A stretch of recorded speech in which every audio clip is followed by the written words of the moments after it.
வணக்கம். காஷ்மீர் பெஹல்காமில் இஸ்லாமிய பயங்கரவாதிகளால் இந்து மக்கள் கொன்று குவிக்கப்பட்டுள்ள இந்த சம்பவம் பாரத திருநாட்டையே உலுக்கியுள்ளது. அனைத்து தரப்பினரும் பாதிக்கப்பட்ட இந்து மக்களின் பக்கம் குரல் கொடுத்து கொண்டிருக்கக்கூடிய இந்த வேளையில் இந்த கம்யூனிஸ்ட் கட்சியை சார்ந்த இந்த சுந்தரவல்லி அவங்க பாருங்க, இந்த விஷயத்தை திசை திருப்புற மாதிரி இதுல இந்திய ராணுவத்தை பழி சுமத்தி உள்ளார், நம்ம மத்திய அரசாங்கத்தை பழி சுமத்தி உள்ளார். எனக்கு சுந்தரவல்லி கிட்ட சில கேள்விகள் இருக்கு. கோயம்புத்தூர்ல சிலிண்டர் குண்டு வெடிப்பு நடந்த போது நீங்க ஒரு கருத்தும் சொல்லவே இல்லை.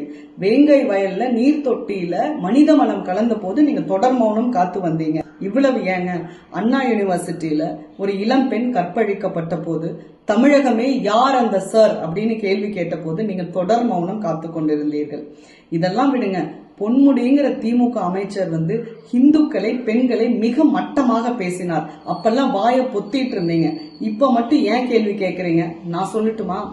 ஒரு தப்பும் சொல்ல முடியாத ஒரு மத்திய அரசாங்கத்து மேல ஒரு குறைய போடணும், ஒரு பழிய போடணும்.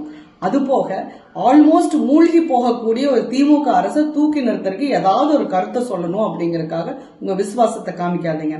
ஒரு பெண்ணே இன்னொரு பெண்ணை பத்தி சொல்றது தப்பு தாங்க. ஆனாலும் சொல்றேன், சுந்தரவல்லி மாதிரி ஆட்கள் எங்கள் பெண்ணினத்திற்கே ஒரு கேவலம்.